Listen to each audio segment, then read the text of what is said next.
Good morning, everyone, and welcome back to this week's edition of the Friday Checkout. I'm your host, Brian Fish, and back from the dark hole of the internet, we have Tyler with us again this week. I'm back. So it's back.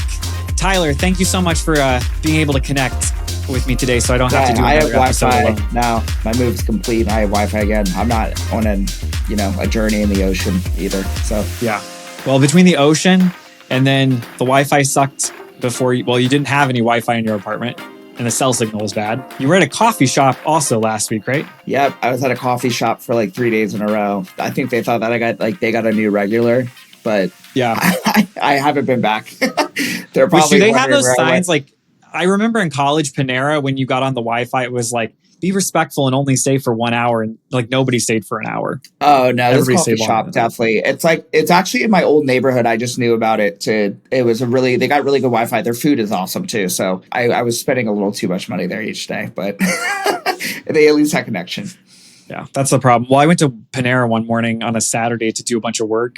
Just like, it was like, if I go to Panera, I'll at least get all this work done before I go home. And I think I spent like $100 by the time it was done and had eaten like everything on the menu and had gone from like breakfast to like a mid-morning snack to then lunch. Yeah, that was about my schedule. I got like an omelet in the morning and a coffee, and then I switched over to like a matcha and a sandwich. And I think I ended up grabbing an iced coffee before I head out. So you're like, who needs a WeWork? I'll just go to the coffee shop. Yeah, the WeWork is probably a little bit better on my wallet, but yeah, right. Well, speaking of eating, have you recovered? So we didn't get to talk last week. Obviously, I talked about the fact that we had been in Greece together that week before, and then we didn't get to do the episode from Greece because of the Wi-Fi situation again, the internet. Have you recovered from all the food that we kept eating? I honestly think I gained about 5 pounds. I think I sent you a video the very last night. We got like a meat platter at this one restaurant that we stopped in right before we were heading out. And I still feel full from it. And that was about close to 2 weeks ago.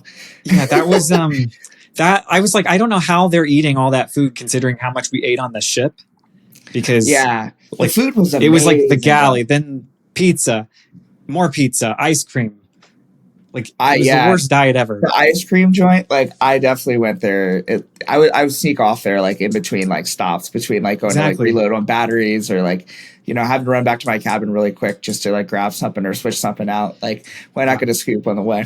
But I have to ask, did George take you to the place with all the meats there? He didn't. I do miss George. He did send me some recommendations though. I think it's going to have to be for another trip. This was just one of those, like we kind of were walking around, felt the vibe. Everyone there seemed like they're a local. Didn't seem too touristy at all.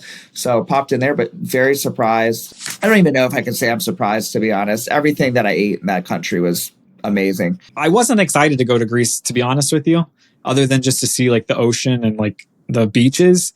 But even spending time in Athens and stuff, I would definitely go back to Greece in a heartbeat. Oh my God. Yeah. But I think we do need to clarify, who is George? George is a waiter that we slid $50 to, or 50 euros to help us out and grab a table. And he honestly was a great waiter. And he brought us some extra shots. This was when our first night in Athens when we were with the group. Okay, so I'm getting confused then because you made many friends in Athens. So George was the waiter at George was the waiter, yeah. Who were you thinking? I'm thinking of the taxi driver. What's the taxi driver's name? Tomas. I love that guy. Pizza. He still texts me. He still is like, hey, if you need a ride. Yeah. And I told him like multiple times, I'm like, man, I am back in the United States and I don't know when the next time I will be in Greece is. And the funny thing is every single time is I think he texted me like 2 nights ago. I'm actually looking at my phone. But he will text me and he's like, hey, like if you need a ride, let me know. He just really loves his job, or he just thinks that we were the most generous people of all time. And honestly, I think it could be a little bit of both. I was gonna say, I think it's probably a little bit of both. I don't even remember how much we paid for that taxi ride. No, we didn't pay him for that taxi ride. That's the crazy thing about that whole situation. So, I mean, a little backstory for everybody.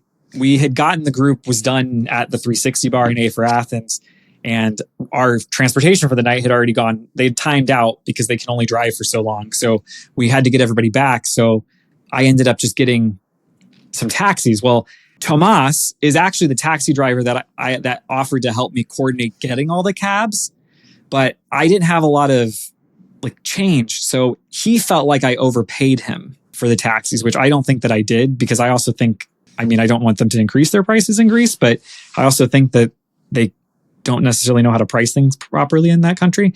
But yeah, because I feel like they were definitely like shorting themselves in a few places. But he was like insistent, remember, that we stay right there. He was going to come back for us. Yeah. But we're like, we want to go like, because we wanted to eat something. Like a 15-minute walk back to the hotel. Yeah. So it wasn't that we drastic. had done like that. We walked like that's how we got there. Times. Yeah. Yeah. That's how I got there personally. You, Ross, and I, we wanted to go like grab pizza or just grab something because it'd been a long day. We were hungry. So, and what do you want to do in the middle of the night? You want pizza. So he did come back and get us.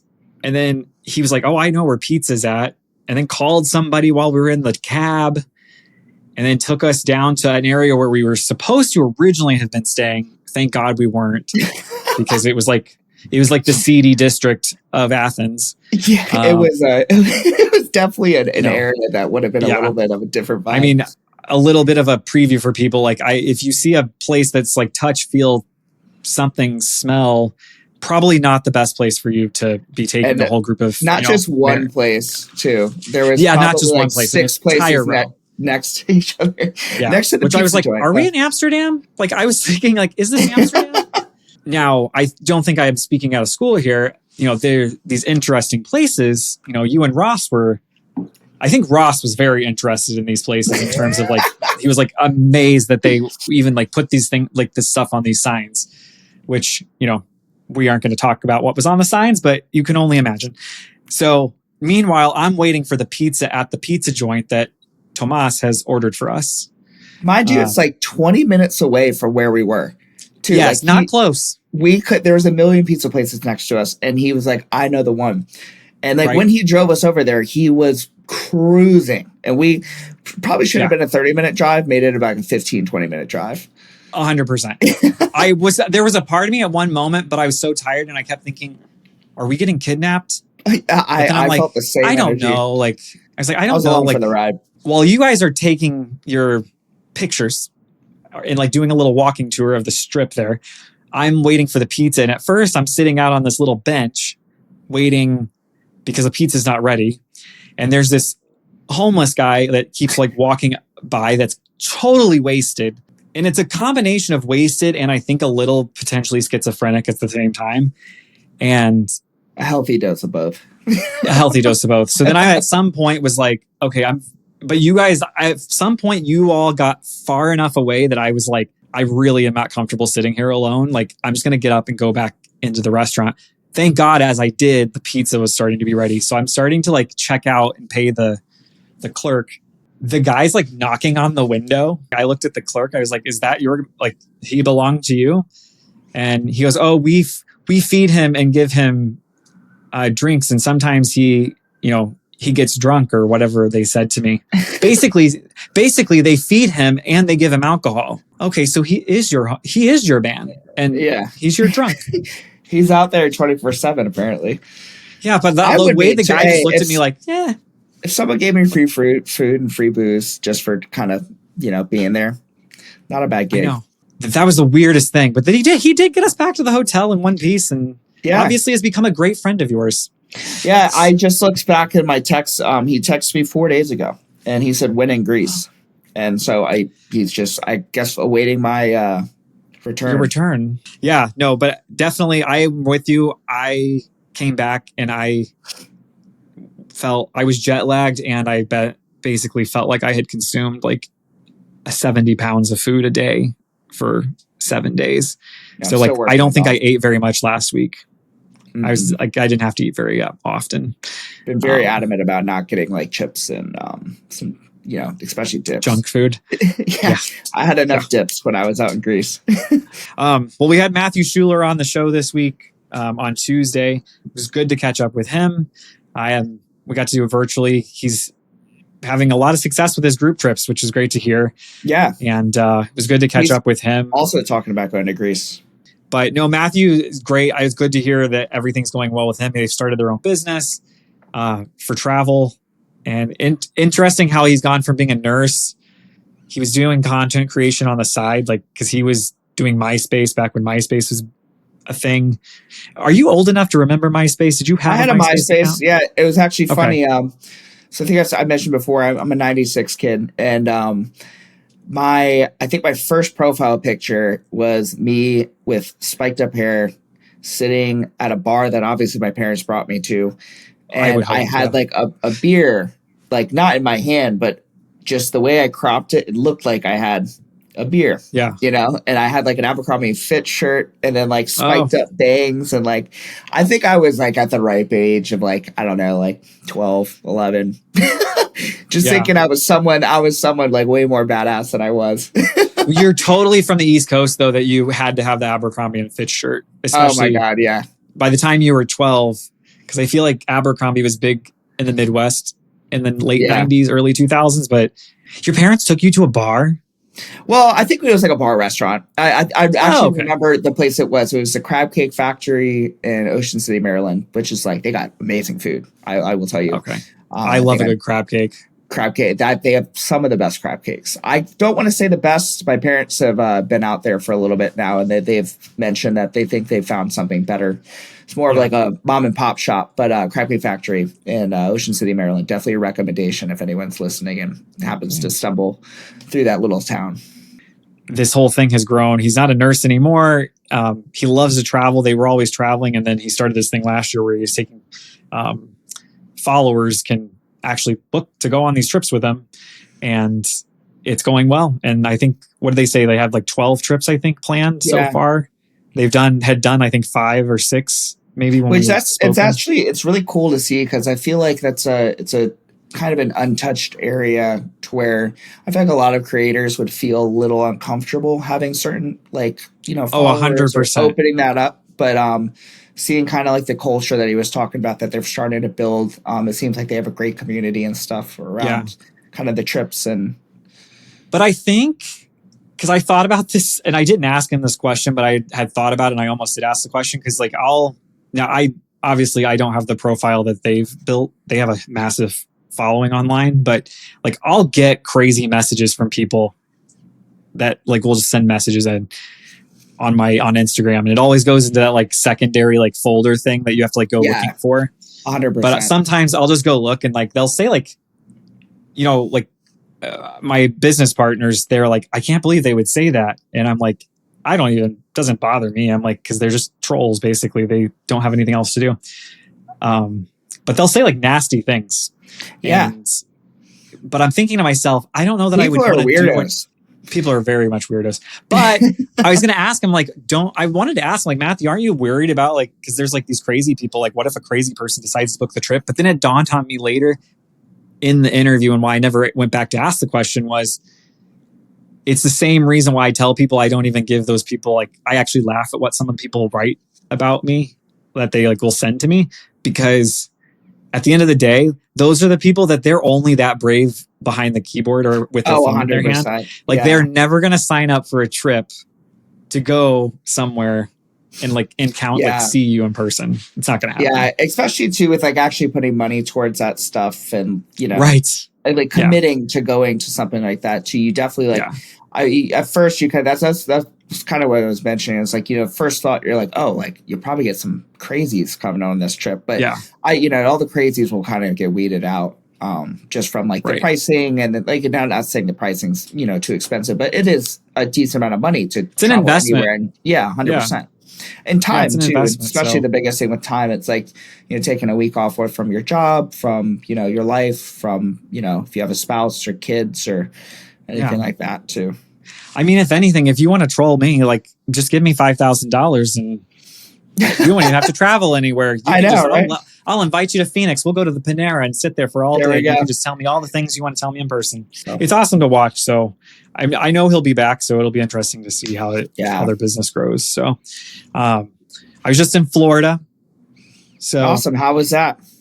Well, other than the fact that I decided last night that my body has no idea what time it is after being in Europe and then coming back, being on Pacific time for like 6 or 7 days, then going back to the East Coast, and that 3-hour time difference kills me. every time. It's Florida funny. was good. The 3-hour time difference sometimes can rock you a little bit harder than, like an 8. I adjusted fairly quickly from coming back from Greece. I thought you always adjust quickly. I don't know. Like no matter where we go, or you're just lying to me. You're just always like, you're just there. You're ready to go. I think it's the excessive amount of caffeine that I always consume. It must be. Yeah. Because even I'll remember at the glamping show in the UK last year, you were like the first person awake every morning. I'm like, how does he do this? Like, what's funny is I'm not normally a morning person, but I guess it's like just more of a mindset when I'm like, okay, I'm here to be somewhere, do this. Because normally I'm here to experience it. Yeah, I'm just behind my computer, 4 or 5 days a week, just clipping stuff up. So you're just very excited you get to see people. I'm like, I'm out of my house, man. Like, this is great. Like, I'm out of the house. I get to see people, get to chat, have breakfast, go to the gym. Yeah. No, I was in Florida and Orlando for LendingCon. It was a great show. I definitely would go back, and I would recommend other people to go. It was a better curated group of people than you get at some conferences. Everyone really was there to get a deal done or to find people to help them get future deals done. So, part of my evaluation on a show right now is how many new contacts I make, because a lot of these shows that we go to, it's basically a family reunion. You just keep meeting the same people over and over again. And this show was great because I met a bunch of people that I had never met before, and I was able to make those connections. I still met up with a few people that I've seen before, but those were mostly, supplier partners like we are that obviously are there for the same types of reasons. But it's good to see different groups of people, because otherwise you just end up going to the same show and you just keep going and seeing the same people. It's like, well, great, you didn't give me any business from the last one. I could see that too. This one. I had the pleasure to attend, I want to say 3 or 4 last year with you, and I think I met a handful of people. You started to realize there's regulars. Yeah, and I'm like, I've met this person before. I'm like, this is crazy, because I met them in Germany, and now they're in, we're in London, and then now we're in the United States. So definitely. They're like professional faces. They're basically like professional conference goers, which I think there is depending on your business, there's a place for that. But I was just giving somebody some advice last night that they're getting into the hotel investment side, or they're trying to grow their investments. And he was asking, what kind of conferences should I plan on going to next year? And I was like, I really had to think hard about it, because I'm like, I don't want to tell you to go to all these things that you're going to waste your money at. But at the same time, I said, after I got off the phone with him, I realized I got to put myself back in the shoes of not ever having been to any of them, because he might actually meet people the first time, but those first couple of years are good to go to a lot. But LendingCon, I thought they did a good job of curating a good group of people that we hadn't met before. So it was worth the trip out there. Well, somebody else I saw this week was Bryan Ames with Paraffin. He's going to be joining us this coming Tuesday on the podcast. Paraffin is a cool product. We've been looking at it for quite some time. He developed it. He's just an overall great guy. I think it's going to be a good conversation. Then right after that, you're going to be here with me next week for a little bit, doing some content, recording. So, and then we've got Phoenix. Right. You're getting lucky. I looked at the weather forecast. It's going to be it's going to be under 100 degrees next week while you're here. Hey, it's been out in New York. It's been getting in the 60s at night here, which is insane. That seems beautiful. It's been amazing. It feels like fall is here, but we get this thing called the third summer all the time. And it's like that final wave. And I have a feeling it's probably going to be next week or the week after. We're just going to get blasted with heat again. It's going to be miserable. Well, we're marching our way towards Christmas. So, we have Labor Day coming up. So I'm going, I think I mentioned this last week, but I am using a free cruise that I earned from the casino on Virgin, and going on the UK comedy cruise. So I get to see Jack Whitehall and some other comedians on that. And then you and I will meet back up again in Belfast right after that. And we'll talk more about that next week. But I keep thinking, it's going to be nice and cool. But I was like, how's Tyler getting so lucky? He gets to come to Phoenix next week, and it's actually going to be relatively nice temperatures. So awesome. Well, Tyler, it's always a pleasure to catch up with you on Fridays. Yep. Happy Friday. We'll, so again, everybody, coming up this next week on Tuesday, be sure to check out our episode that'll be out with Bryan Ames with Paraffin. And then if you haven't yet, make sure that you go back and listen to this week's episode that dropped on Tuesday with Matthew Schueller. And we caught up with him regarding his group travel. And then I'm just going to plug it again because they are like amazing episodes. If you have not checked out the 2 episodes that we have that are out with Scott Clary, please go and do it, because if you're in any type of business, or maybe you just need to do something in your life, he is like, he's just amazing. And I'm going to probably talk about it for the next 3 or 4 weeks as well. Those are like some of the best conversations I feel like we saw some clips going out too. Yeah. So, and he's got some new stuff. Like he's got some stuff on his own platforms now. Like everybody needs to check him out because the man's just a genius. So, and I don't think he's done a TED Talk. I need to encourage him. He should do a TED Talk. He'd be a great TED Talk. Yeah. Like some people have told me I should do a TED Talk, but I think he's more qualified to do a TED Talk for sure. So, yeah. There we go. Definitely. Keep contact with Sarah. Exactly. Yeah. Yes. Cause hers was fantastic as well. So, well, thank you. And everybody be sure to check us out on all the social media platforms at check_in podcast. And then be sure to access the podcast on any of the platforms where you get your podcast, or get to see our beautiful faces on YouTube. So till next week. We'll see you then. All right. See you. Bye. This episode of the Friday Checkout is a production of RH Media Productions. Hosted by Brian Fish. Executive producer Tyler Alexander. Marketing support provided by Sunny Tendler. Thanks for checking out with us. Be sure to follow the Check-In with Bryan wherever you get your podcasts so you don't miss our next episode coming next Tuesday at 9 a.m. Eastern. The views and opinions expressed in this podcast are those of the hosts and guests and do not necessarily reflect the official policy or position of Reliance Hospitality Global Incorporated or any of its affiliates, partners, or subsidiaries. All content is for informational and entertainment purposes only and should not be interpreted as professional or legal advice.